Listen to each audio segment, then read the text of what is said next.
Perkenalkan, nama saya Vicky Solomon Nitik dengan NIM 24 12 00 13. Nah, pada kesempatan kali ini saya akan membuat sistem penjualan sederhana. Nah, di dalam sistem yang saya akan buat, saya akan memenuhi ketentuan tuh yang pertama kelas dan objek. Di dalam kelas dan objek itu saya pakai 3 kelas. Di setiap kelas itu memiliki satu atribut dan metode. Yang kedua itu ada konstruktor. Di dalam konstruktor itu saya akan menggunakan satu konstruktor yaitu overloading. Yang ketiga itu ada encapsulation. Nah, encapsulation itu ini saya akan menggunakan access modifier yaitu private, public, dan protect. Dan juga ada getter dan setter yang akan saya terapkan. Nah, yang keempat itu ada inheritance yang di dalamnya saya akan menggunakan Pearson action dan juga relasi antar kelas. Yang keenam itu ada Yang kelima itu ada polymorphis. Nah, di dalamnya saya akan menggunakan method overriding dan pemanggilan method polymorphis. Yang keenam itu ada package, yaitu di dalamnya saya akan menggunakan pemanggilan method polymorphis. Yang ketujuh itu saya akan menggunakan abstract class, abstract method, dan interface. Yang di dalamnya saya akan menggunakan satu abstract class dan satu abstract method dan interface. Selanjutnya kita langsung saja ke kodenya, saya sudah buat. Nah, sebelum ke kodenya saya akan menjelaskan dulu tujuan saya membuat sistem penjualan sederhana ini. Nah, tujuan saya itu sangat simpel, yaitu membuktikan secara langsung bagaimana teori-teori berorientasi objek ini bekerja di dunia nyata. Nah, bayangkan kalau kita memiliki sebuah toko yang menjual dua jenis barang utama, itu ada elektronik dan pakaian. Nah, sistem kasir yang saya buat ini dirancang agar ia bisa memberikan diskon secara otomatis setiap kali ada orang yang belanja, dan di akhir transaksi sistem akan langsung mencetak struk belanja yang rapi. Nah, saya juga akan menjelaskan penjelasan kelas dan relasinya. Untuk membangun toko ini, saya membuat beberapa kelas yang tidak bekerja sendiri-sendiri, melainkan saling berkomunikasi. Alurnya tuh seperti yang pertama ada kelas produk. Nah, kelas produk ini bertindak sebagai wujud barang dagangan. Ia memiliki kontrak dengan interface dapat diskon. Selanjutnya ada elektronik Java, ada elektronik dan pakaian. Nah, mereka berdua ini memiliki hubungan pewarisan darah atau inheritance dengan produk sebagai induknya. Selanjutnya adalah kelas transaksi. Kelas transaksi ini bertugas sebagai kasir di toko. Nah, kasir ini memiliki hubungan ketergantungan dengan produk karena kasir tidak mungkin bisa bekerja untuk menghitung total belanja kalau tidak ada yang memegang barangnya. Selanjutnya ada main Java. Nah, ini adalah kelas kelas main ini sebagai pelanggan yang bertugas untuk menghidupkan toko dan memulai proses eksekusi belanja di kasir. Selanjutnya saya akan jelaskan penerapan konsep PBO. Nah, yang pertama itu ada package. Nah, pengertian sederhananya itu package itu adalah cara Java mengelompokkan file-file yang saling berkaitan ke dalam satu folder. Contohnya di komputer, kita biasa membuat folder khusus, yaitu ada dokumen kampus untuk memisahkan file tugas dari file game. Nah, kodenya itu ada di dapat diskon Java, elektronik Java, min Java, pakaian Java, produk Java, dan transaksi Java. Nah, ini ibaratnya kita memasukkan semua file ke dalam satu map folder yang sama agar mereka itu saling kenal dan rapi.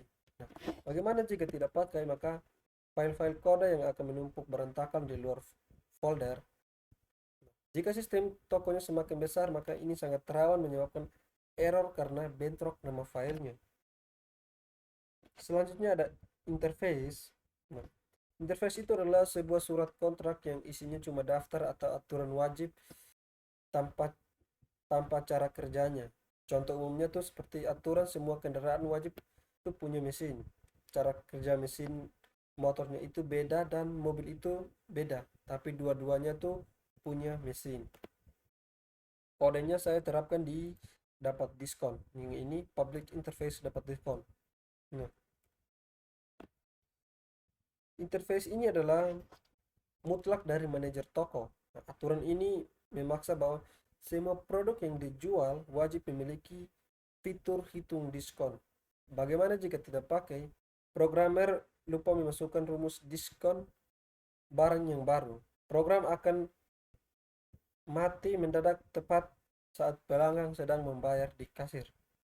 Selanjutnya ada abstrak kelas dan metode. Nah, abstrak kelas itu adalah sebuah konsep atau kerangka dasar yang tidak bisa dijadikan wujudnya. Contohnya adalah hewan. Kita tidak bisa memelihara hewan secara umum. Wujud peliharaannya pasti spesifik, seperti kucing atau anjing.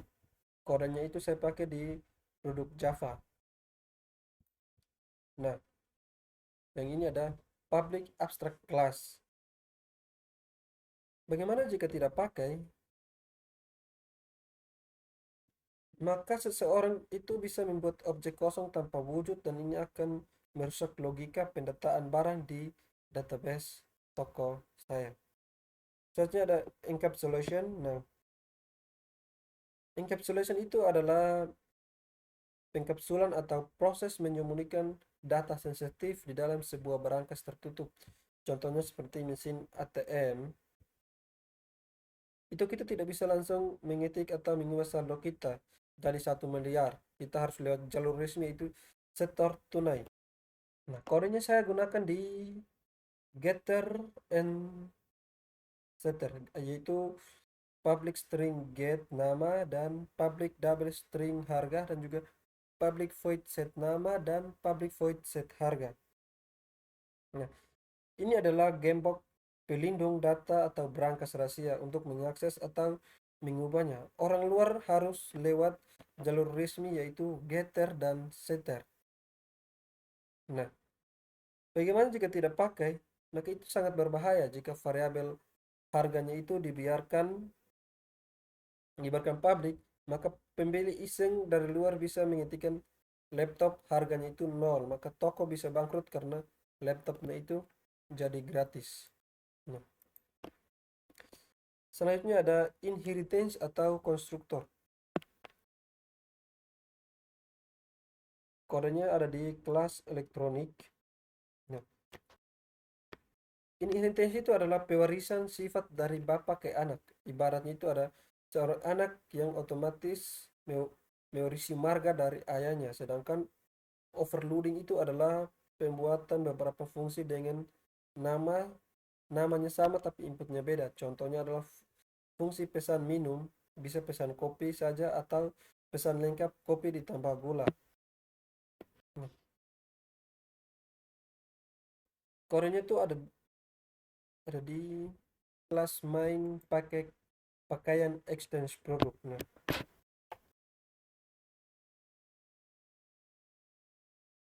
Nah, alasannya karena lewat pewarisan anak-anak tidak perlu capek menulis ulang variabel nama dan harga dari nol. Sedangkan overloading adalah formulir fleksibel. Kasir bisa memilih yang ini. Overloadingnya kodenya ini itu kasir bisa memilih mau input data barang secara kilat atau input secara lengkap dari awal.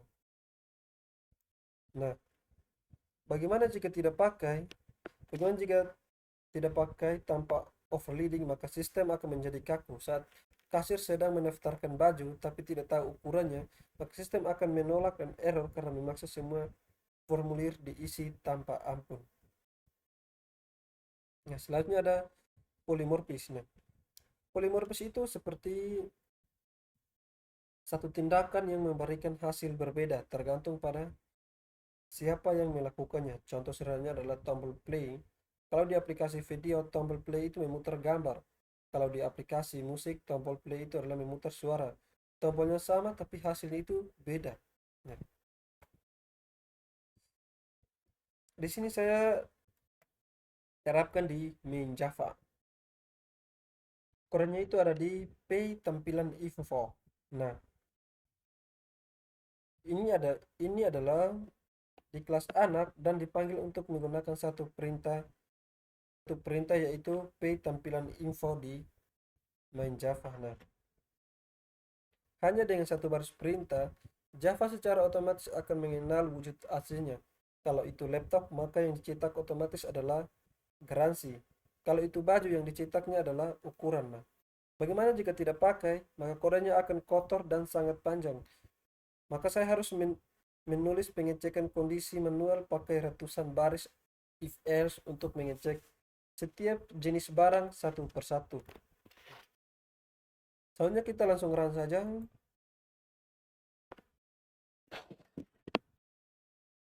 Nah, kodenya tidak error.